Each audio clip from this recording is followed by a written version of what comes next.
Hali kayo't inyong tingnan, libingang walang laman, na buhay ngang tunay, Mesiyas ng tanan. Alleluia, alleluia, alleluia. Magawitan ngayon ng Alleluia.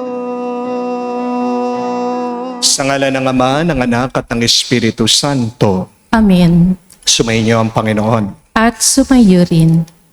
Mga kapatid, nasaan ka ba ngayon? Where are you now? Bakit mahalagang tanong ito? Dahil kung nasaan tayo nananatili, nakakaapekto yan, nakakapagbago sa ating isip at puso. Di ko alam kung napansin nyo pag kayo'y pumunta sa palengke. Hindi naman kayo humahawak ng mga isda. Pero pag uwi nyo, napakalansa mo. Kung minsan ikaw ay nasa mall, hindi ka naman bumili ng pabango, napadaan ka lang sa mga nagtitinda ng pabango, pag uwi mo, napakabango mo. Ito ay dahil may epekto sa atin ang ating mga pinupuntahan, ng ating mga kalagayan. Kaya napakahalaga na araw-araw tayo'y manatili sa presensya ng Diyos para maging mas kamuka at kawangis natin siya. Sa mga pagkakataon na kung saan nanatili tayo sa kasalanan, pagsisihan natin ito, hilingin natin ang awa at pagpapatawad ng Diyos para minsan pa tayo ay makitang karapat dapat makatanggap sa mga banal na misteryo. Inaamin ko Sa makapangyarihang Diyos at sa inyo mga kapatid, na lubha akong nagkasala sa isip, sa salita, sa gawa, at sa aking pagkukulang. Kaya isinasamo ko sa mahal na Birheng Maria, sa lahat ng mga anghel at mga banal, at sa inyo mga kapatid, na ako'y ipanalangin sa Panginoong ating Diyos. kaawaan tayo ng makapangyarihang Diyos, patawarin tayo sa ating mga kasalanan, at patnubayan tayo sa buhay na walang hanggan. Amen. Panginoon, kaawaan mo kami. Panginoon, kaawaan mo kami. Kristo, kaawaan mo kami. Kristo, kaawaan mo kami. Panginoon, kaawaan mo kami. Panginoon, kaawaan mo kami. Manalangin tayo. Ama naming makapangyarihan, sa iyong kagandang loob, pinabubuti mo ang masasama at ginagawa mong maging banal ang mga dating alibugha. Makapiling ka nawa namin sa lahat ng iyong ginagawa. Makapiling ka nawa namin sa iyong mga handog na kusa. Ang iyong mga pinabuti ay huwag nawang magsawa sa pagiging matatag sa banal na adhika. Sa pamamagitan ni Jesucristo kasama ng Espiritu Santo, magpa sa walang hanggan. Amen.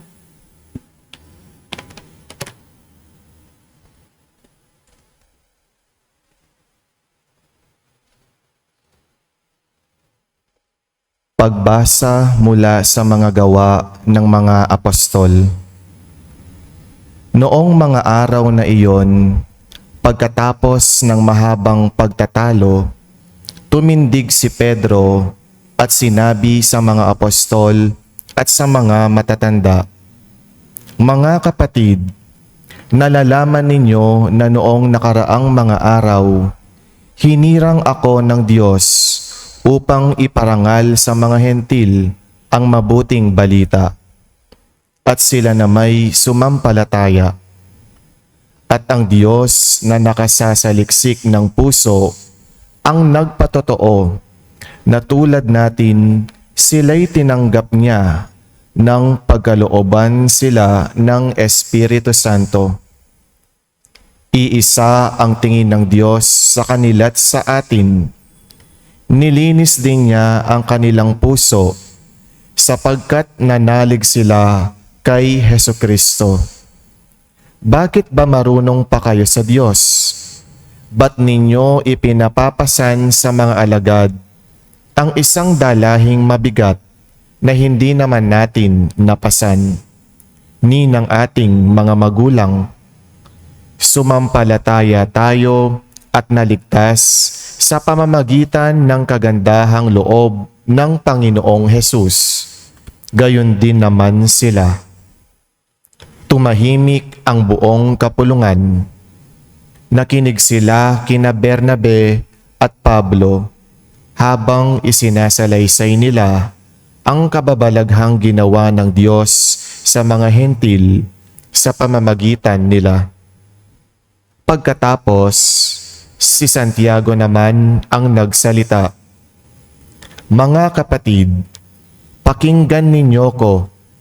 Katatapos lamang isalaysay ni Simon ang unang pagkatawag ng Diyos sa mga hentil upang sila rin ay maging bayan niya ayon sa hula ng mga propeta. Pagkatapos nito ay ibabalik ako at muli kong itatayo ang bumagsak na tahanan ni David. Muli kong ibabangon mula sa kanyang pagkaguho upang ang Panginooy hanapin ang ibang tao ng lahat ng bansang tinawag ko upang maging akin.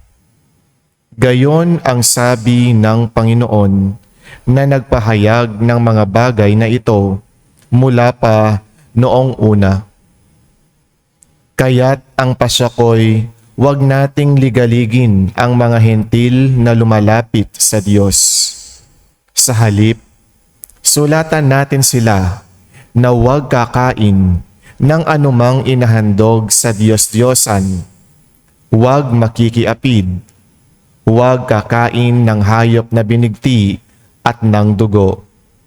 Sapagkat mula pa noong unang panahon, ang kautusan ni Moises ay binabasa na sa mga sinagoga tuwing araw ng pamamahinga at ipinangangaral ang kanyang salita sa bawat bayan. Ang salita ng Diyos. Salamat sa Diyos. Sa lahat ay pinahayag gawa ng poong nagligtas. Sa lahat ay pinahayag gawa ng poong nagligtas. Purihin ang Panginoon. Awitan ng bagong awit. Panginooy, papurihan nitong lahat sa daigdig. Sa lahat ay pinahayag gawa ng poong nagligtas. Awitan ang Panginoon, ngalan niya ay purihin. Araw-araw ang ginawang pagliligtas ay banggitin. Kahit sa ay ipahayag na ang poon ay dakila, sa madla ay ipapahayag ang dakila niyang gawa. Sa lahat ay pinahayag gawa ng poong nagligtas. Panginooy siyang hari, sa daigdig ay sabihin, sanlibot ay matatag na kahit ito ay ugain. Sa paghatol sa nilikha, lahat ay pantay sa paningin. Sa lahat ay pinahayag ng gawa ng poong nagligtas.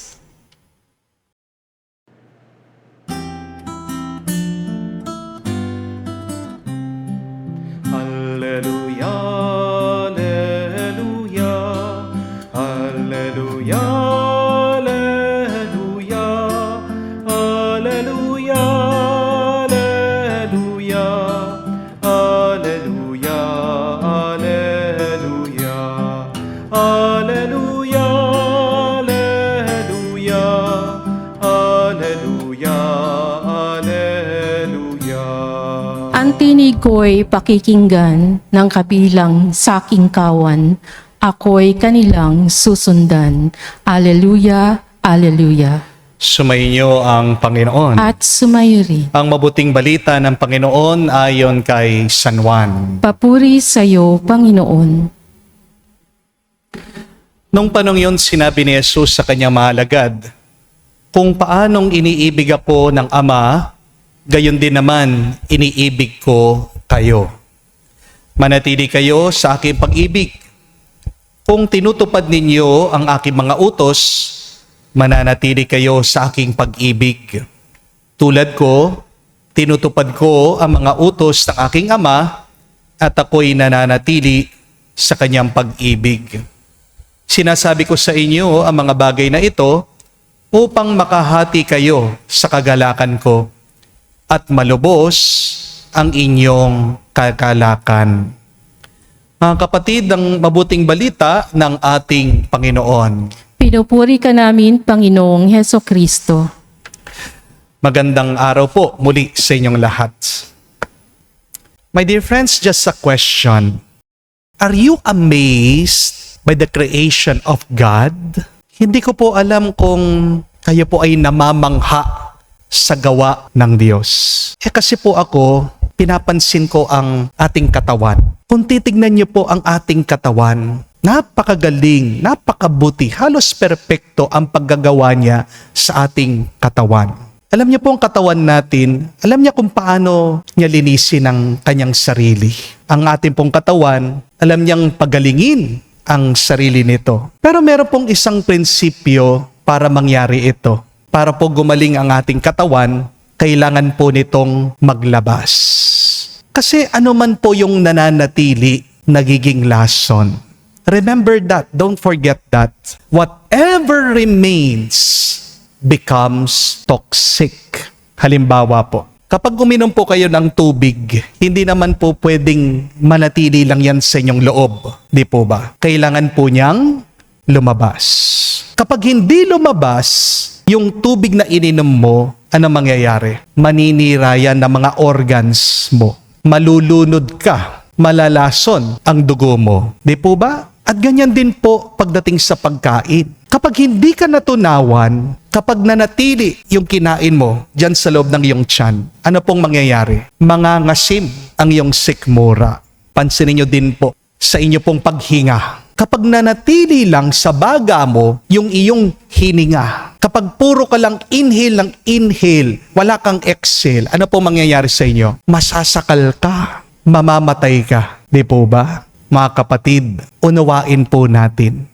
Marami sa sakit ng ating mga katawan galing sa mga bagay na nananatili na dapat nilabas natin. Pero kung ito totoo po sa katawan, totoo rin ito sa ating isip, sa ating puso at kalooban. Marami po sa atin may dalang sama ng loob. Merong galit, may hinanakit, merong mga takot, pag-aalala. Dahil ayaw nating ilabas ito. Ayaw nating bitawan ito. Amen? Kinukulong natin ito sa ating loob. At ang problema, ang hindi mo nilalabas, siyang sumisira sa'yo. Amen? Halimbawa po, may galit ka sa isang tao. Hindi mo mapatawad. Akala mo siyang nakakasakit sa'yo? Hindi. Ikaw, unti-unti mong sinisira ang iyong tuwa, ang iyong kapayapaan. Di po ba? May problema ka. Hindi mo masabi. Hindi mo naman pinagdarasal. Palagi mo lang iniisip, kinikimkim mo. Kaya tingnan mo, anong nararanasan mo? May anxiety ka. Na-stress ka, nape-pressure ka, nagkakasakit ka na. Kaya nga yung iba sa inyo nagkakaroon ng mga bukol, namamaga ang paa, pumipitik yung batok. Mga kapatid, kung ang katawan mo kailangan maglabas para gumaling, para bumuti, ganyan din po ang inyong mga puso, ganyan din po ang inyong mga kalooban. Kailangan mo maglabas para gumaan ang iyong pakiramdam. Amen? Pagdating po sa katawan, ang mabuting balita, ang good news, automatic ang paglabas ng dumi, ng bakterya, ng toxins. Hindi po natin kailangan utusan ang ating mga katawan.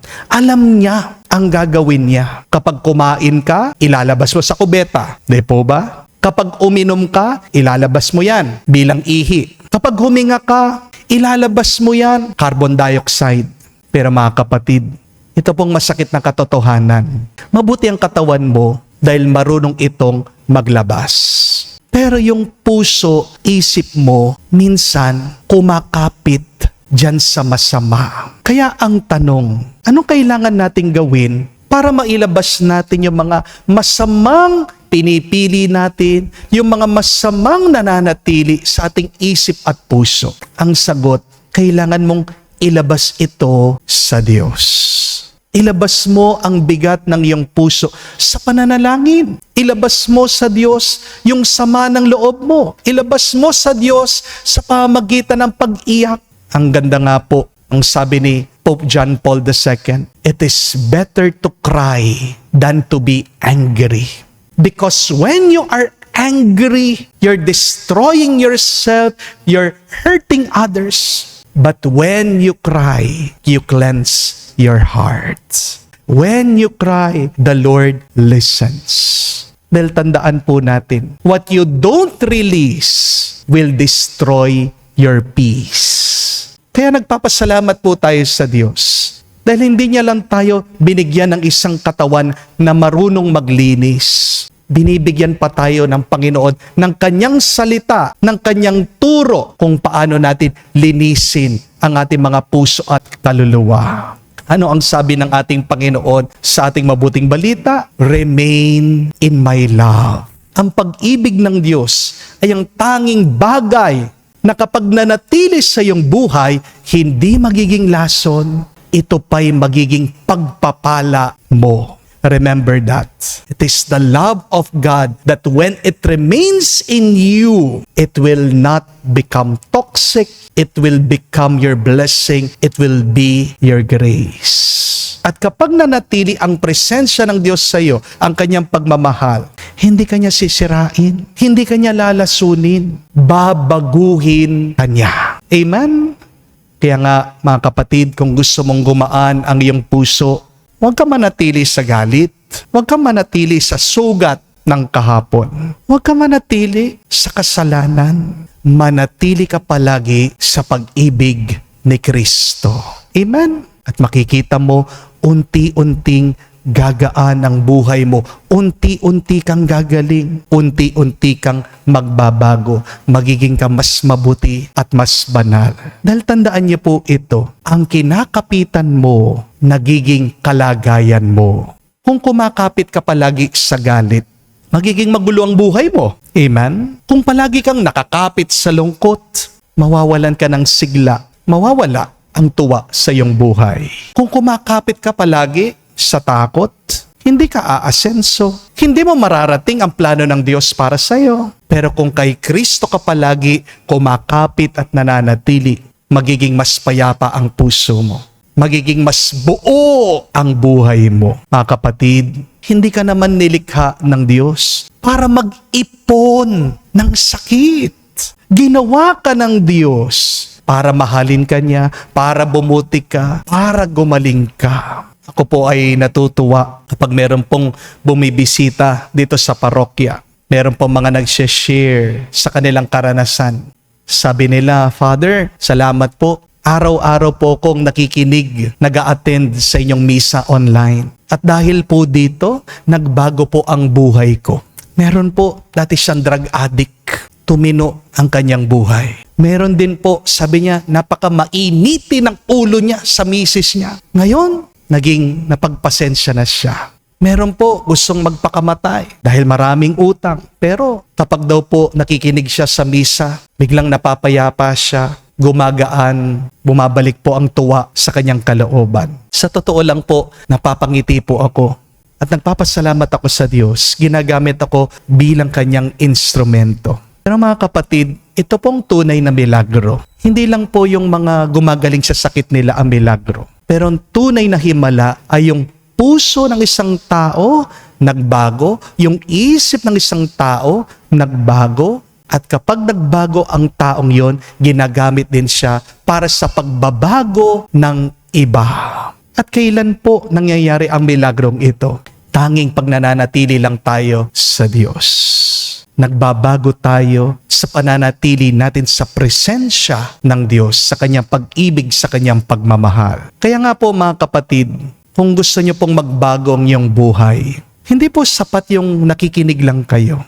Hindi po sapat yung paminsan-minsan ka lang nagsisimba. Palagi kang manatili sa Kanya. Dahil ang hindi nananatili, bumabalik sa dati. Amen?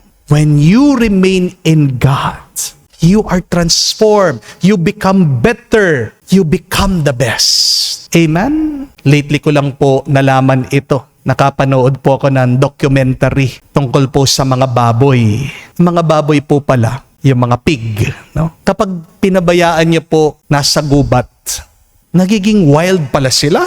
At tumutubo po yung pangil sa mga nguso nila. Yun po yung katotohanan. Pero kapag inalagaan daw po ng tao yung baboy, bumabait, tumataba pa. Yun daw pong baboy na nasa wild, nasa gubat, ang dami pong bakterya niyan, dami pong virus, hindi nyo daw po makakain. Pero yung baboy na nanatili, inaalaga ng tao, very healthy.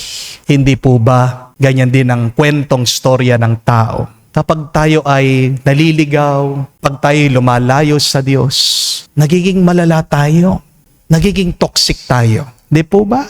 Pero kung mananatili ka sa Panginoon, unti-unti kang magbabago, unti-unti kang bubuti, at magiging kamukha ka at kawangis ni Kristo. Kaya sa banal na misa pong ito, wag lang tayong makinig, manatili tayo. Sa bawat salitang maririnig mo, hayaan mong tumimo sa puso mo. Sa bawat panalangin mo, alay mo ang iyong sarili sa Diyos. At sa pagtanggap sa banal na katawan at dugo ni Kristo, tanggapin mo ang kanyang presensya at hayaan mo yang hubugin ka sa kabanalan. Tandaan niyo po ito mga kapatid, ang taong nananatili sa Diyos, hindi lang siya makakakita ng milagro. Siya mismo gagawing himala, gagawing milagro ng Diyos. Amen. Tumayo po tayo. Sinabi ni Kristo, kung mamamalagi kayo sa akin at mamamalagi sa inyo ang mga pananalita ko, hingin niyo ang anumang loobin ninyo at magkakagayon sa iyo. Manalangin tayo na may pagtitiwala dahil sa mga salita niyang nakakapagpasigla ng loob. Ating sabihin, Panginoon, dinggin mo kami. Panginoon, dinggin mo kami. Ang ating simbahan, naway maging isang tunay na pamayanang namumunga ng pag-ibig at kapayapaan. Manalangin tayo sa Panginoon. Panginoon, dinggin mo kami.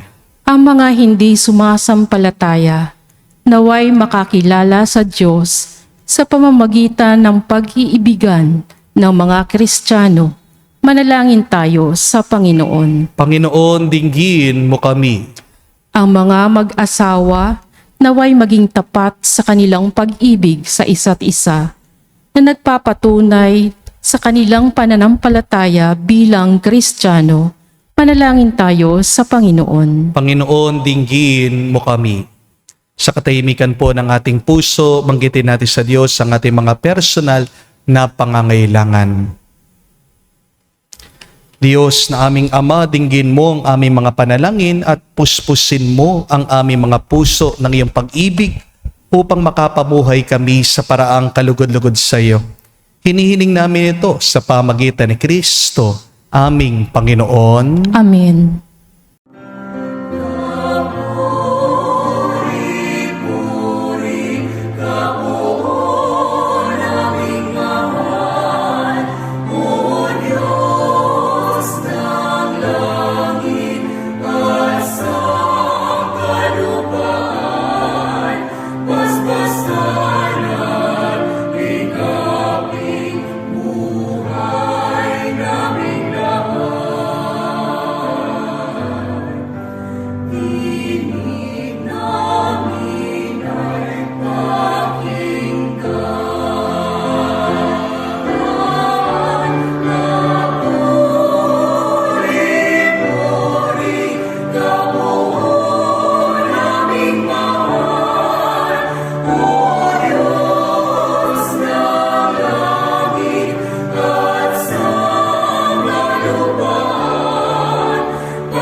Manalangin kayo mga kapatid, para ang ating mga paghahain ay kalugdan ng Diyos amang makapangyarihan.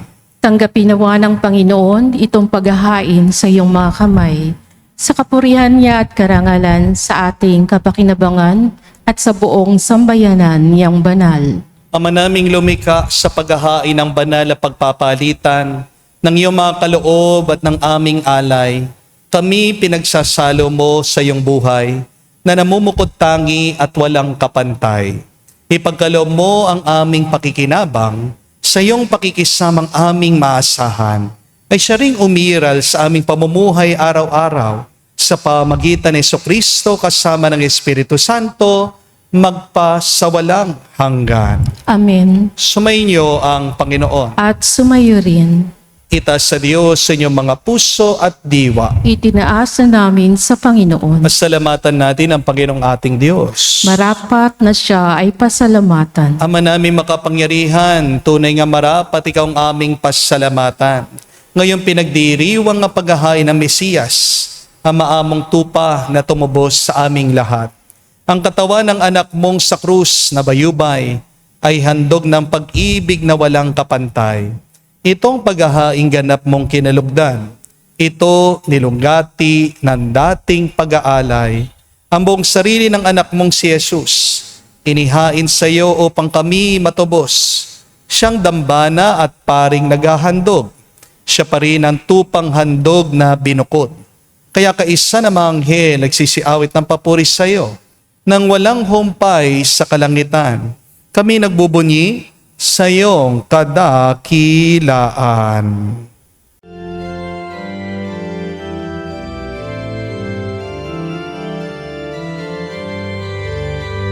Santo, Santo, Santo, Panginoong Diyos ng mga hukbo, napupuno ang langit at lupa ng kadakilaan mo.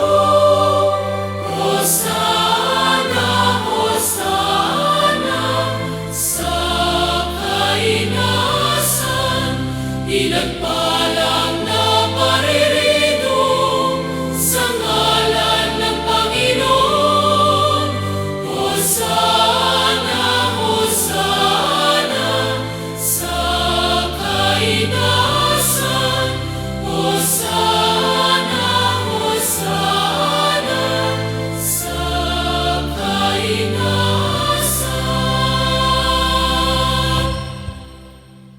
Ama naming banal, ikaw ang bukal ng tanang kabanalan. Kaya't sa pamagitan ng iyong Espiritu, gawin mong banal ang mga kaloob na ito, upang para sa amin maging katawan at dugo ng aming Panginoong Hesukristo. Bago niya pinagtiis ang kusang loob na maging handog, hinawakan niyang tinapay, pinasalamatan kanya. Pinaghati-hati niya iyon. Inabot sa kanya malagad at sinabi, tanggapin ninyong lahat ito at kanin. Ito ang aking katawan na ihahandog para sa inyo.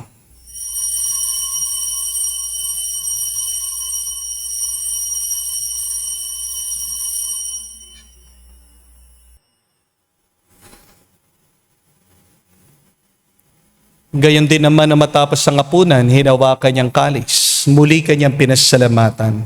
Nabot niyang kalis sa kanyang malagad at sinabi, tanggapin ninyong lahat ito at inumin. Ito ang kalis ng aking dugo, ng bago at walang hanggan tipan. Ang aking dugo na ibubuhos para sa inyo at para sa lahat, sa ipagpapatawad ng mga kasalanan. Gawin ninyo ito sa pag-alaala sa akin.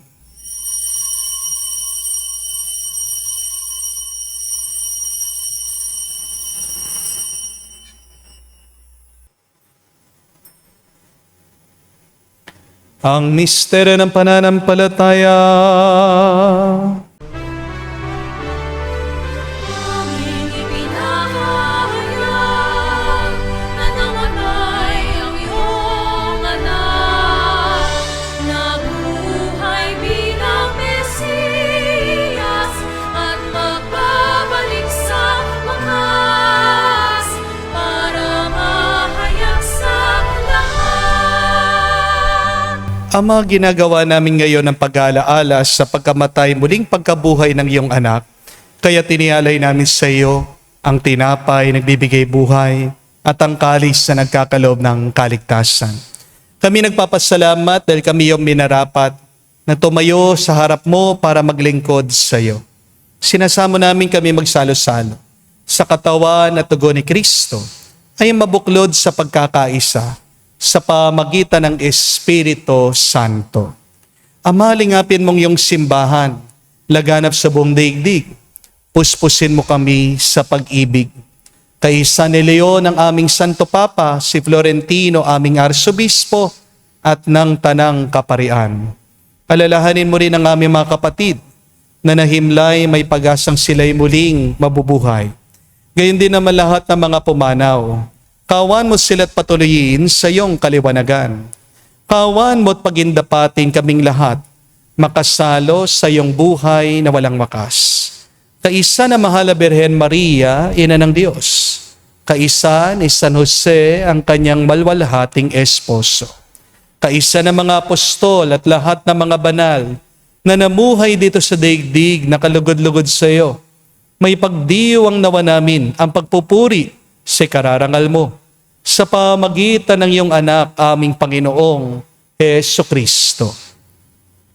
Sa pamamagitan ni Kristo, kasama niya at sa Kanya, ang lahat ng parangal at papuri ay sa iyo, Diyos Ama, makapangyarihan, kasama ng Espiritu Santo, magpasawalang hanggan. Amen. Amen. Amen. Amen. Amen. Amen. Sa nakagaling na utos sa turo ni Jesus sa Panginoon natin na Diyos, ipahayag natin ang lakas, loob.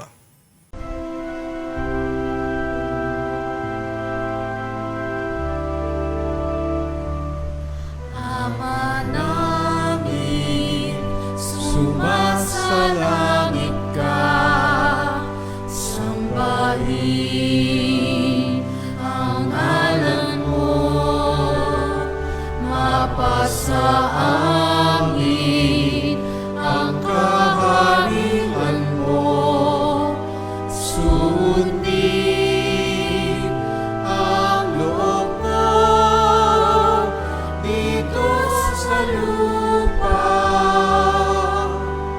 para nang sa langit. Bigyan mo kami ngayon ng aming kakanin sa araw-araw at patawarin mo kami sa aming mga sala para nang magpapatawad namin sa nagkakasala sa amin. At huwag mo kaming ipahintulot sa tukso at iadya mo kami sa lahat ng masama. Hinihiling namin kami, Adya, sa lahat ng masama, pagkalooban ng kapayapaan araw-araw, iligtas sa kasalanan, ilayo sa lahat ng kapahamakan, samantalang aming pinanabikan ang dakilang araw ng pagpapahayag ng tagapagligtas naming si Jesucristo. Sapagkat iyo ang kaharian at ang kapangyarihan at ang kapurihan magpakailanman. Amen. Panginoong Jesucristo, sinabi mo sa mga apostol, kapayapaan ang iniwan ko sa inyo. Ang aking kapayapaan binibigay ko sa inyo. Tunghayan mong aming pananampalataya at huwag ang aming pagkakasala. Pagkalooban mo kami ng kapayapaan at pagkakaisa ayon sa iyong kalooban. Kasama ng Espiritu Santo, magpa sa walang hanggan. Amen. Kapayapaan ng Panginoon ay laging sumainyo. at sumayo rin. Magbigayan po tayo ng kapayapaan sa bawat isa. Peace with you po. Kapayapaan po sa inyong lahat.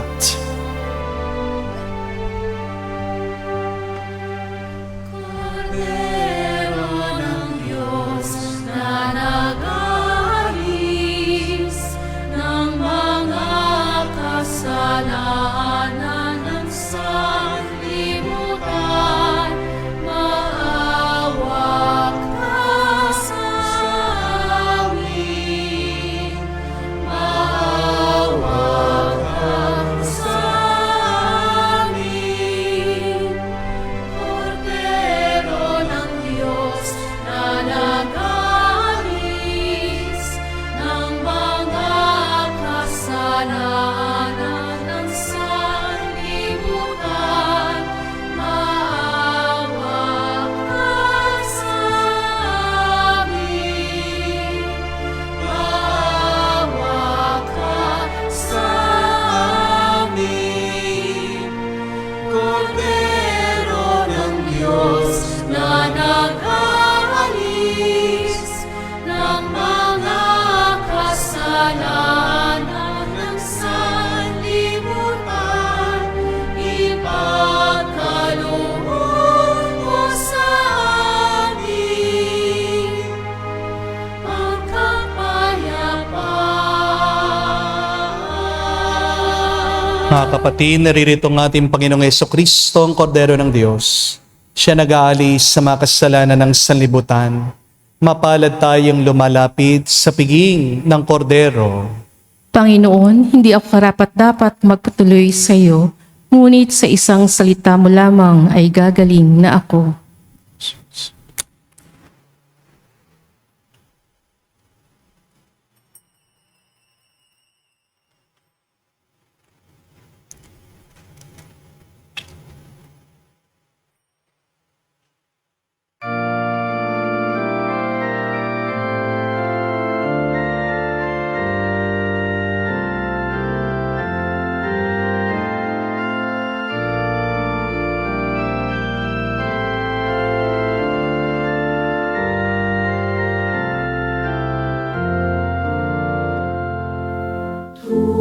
Tubig ng buhay sa dahanan ng may kapal.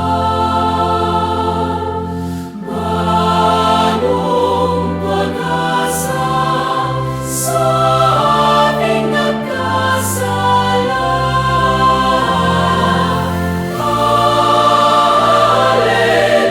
Hallelujah, si Kristo ay hinalay na magsalong masaya, saya sa bukal ng pag-asa. Tubig tumanoy ka sa dahanan ng sanlibutan, salay hugasan ngayong mapagkailanman. Hallelujah, si Kristo ay hinay na magsalong masaya, saya sa bukal ng pag-asa. Manalangin tayo.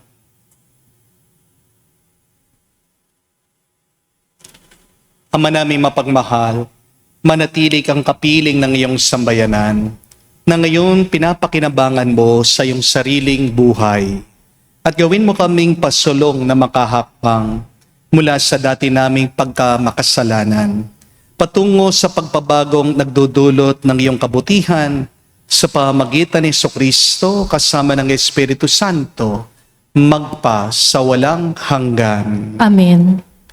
My dear friends, please remember, what remains in you becomes toxic. Yung nananatili at hindi mo nilalabas, nagiging lason yan sa'yo. The only thing that can help us to be healthy, to be happy is the love of God. Yung pagmamahal ng Diyos, pag nanatili sa iyo yan at pag nanatili ka sa pag-ibig ng Diyos, doon ka sumisigla, doon ka lumalakas, doon ka nagiging payapa. So release so that you may have peace. Ano man ang kinakapitan mo, nagiging kalagayan mo. Kaya magandang itanong, ano yung kailangan mo ng bitawan sa iyong buhay? What do you need to release from your mind, from your heart? Because spiritual health, holiness is intentional. Hindi po kamuka ng katawan natin automatic yung sakit, yung bacteria, yung virus, ilalabas niya. Pero para mailabas mo yung masama sa iyong loob, sa iyong kaluluwa, kailangan piliin mo ito. Hindi po aksidente ang pagkakaroon ng kapayapaan sa ating kalooban. Binibigay ng Diyos sa atin ang kapayapaan, kailangan nating tanggapin ito. Ano na yung matagal na nakakapit nandyan sa'yo, ayaw mong bitawan, kapatid, kung hindi na nakakatulong sa'yo yan, iwan mo na. Amen? Spend more time with God. Remain with God so that you may be transformed like Jesus, like God. Sumayin niyo ang Panginoon. At sumayo rin. At kayo'y basbasan ng Diyos, makapangyarihan sa lahat, sa ngalan ng Ama, ng Anak, ng Espiritu Santo. Amen. Ang ating misa'y natapos na, humayo tayo sa kapayapaan ni Kristo. Salamat sa Diyos.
Praise